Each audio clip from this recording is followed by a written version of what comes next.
दोस्तों, सादर जय हिंद। मैं डॉक्टर आशीष जैन आप सभी लोगों का स्वागत करता हूं अपने चैनल अपने अपने महावीर में।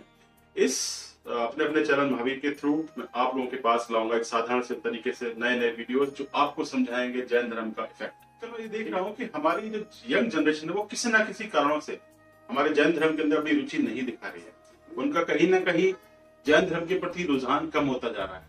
तो मैं उन बच्चों को इस प्रेरणा के साथ बताना चाहता हूँ कि हमारा जैन धर्म बाकी धर्मों से किस तरह डिफरेंट है और किस तरह साइंटिफिकली प्रूवन हो चुका है कि जैन धर्म एक साधारण धर्म नहीं है, ये एक वैज्ञानिक धर्म है। जैन धर्म या किसी भी और धर्म को समझने के लिए हमें सबसे पहले समझना पड़ेगा जैन धर्म के आधार को या किसी भी धर्म के आधार को।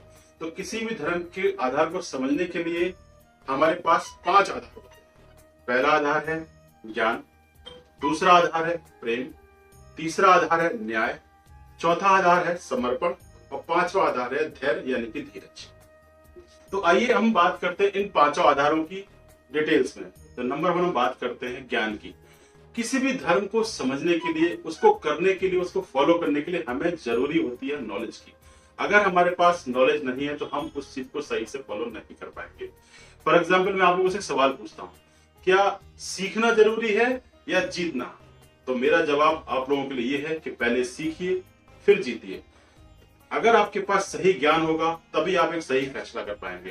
Right knowledge will make your brain stable. धर्म का दूसरा आधार होता है प्रेम। एक प्रेम से भरा हुआ हृदय ही एक आपके व्यक्तित्व को विकास करने में हेल्प करता है। एक प्रेम से भरा हृदय ही आपको समझने में मदद करता है कि इस समाज के लोगों को और धर्म के लिए हमें किस चीज की जरूरत है। Love will make you stronger and will make you feel prouder than before। कह सकते हैं कि एक प्रेम से भरा हृदय ही सबसे ज्यादा स्थिर है। A right knowledge of love will make your heart stable। होता है न्याय। न्याय करने से आपको इस बात का एहसास होता है कि क्या सही है क्या गलत है। एक न्यायपूर्ण व्यक्ति ही समझ सकता है एक धर्म और अधर्म के बीच का अंतर। अगर आपके पास सही न्याय करने की नीति होगी तो आप उचित और अनुचित के बीच में डिफरेंस पता कर सकते हैं। तो in simple word you can say न्याय से भरा हुआ व्यक्ति का माइंड बिल्कुल स्टेबल होता है। धर्म के चौथे आधार की जिसका कि नाम है समर्पण। जैसा कि जैन धर्म हमें समर्पण सिखाता है, हमें दिखाता है अपनी इंद्रियों को कंट्रोल करना, चीजों पर ध्यान रखना और चीजों का त्याग करना। अगर हम अपनी इंद्रियों पर कंट्रोल कर सकते हैं तो हम अपनी सारी दुनिया पर कंट्रोल कर सकते हैं।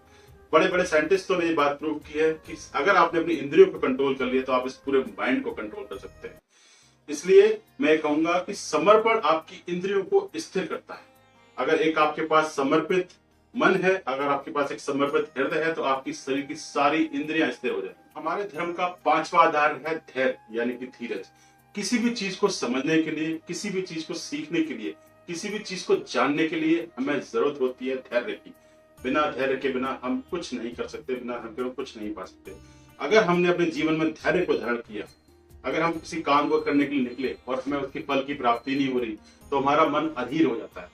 यहीं पे आपको अपने आप के अंदर बदलाव लेके आना है कि हमें धैर्य पूर्वक ही जीवन बिताना है। ये हमारे जैन धर्म का सबसे मुख्य आधार है। अगर आपके अंदर धैर्य है तो मैं कहूंगा कि आपकी पूरी आत्मा स्थिर हो जाती है। तो आज हमने सीखा धर्म के 5 आधार। मैं एक बार फिर से सबको रिवाइज करना चाहूंगा। धर्म का पहला आधार होता है ज्ञान। एक ज्ञान से भरा हुआ व्यक्ति ही अपनी बुद्धि को स्थिर रख सकता है। धर्म का दूसरा आधार होता है प्रेम। एक प्रेम से भरा व्यक्ति ही अपने हृदय को स्थिर रख सकता है। धर्म का तीसरा आधार है न्याय। एक न्याय से भरा व्यक्ति ही अपने मन को स्थिर रख सकता है। धर्म का चौथा आधार है समर्पण। एक समर्पित व्यक्ति ही अपनी इंद्रियों को स्थिर रख सकता है।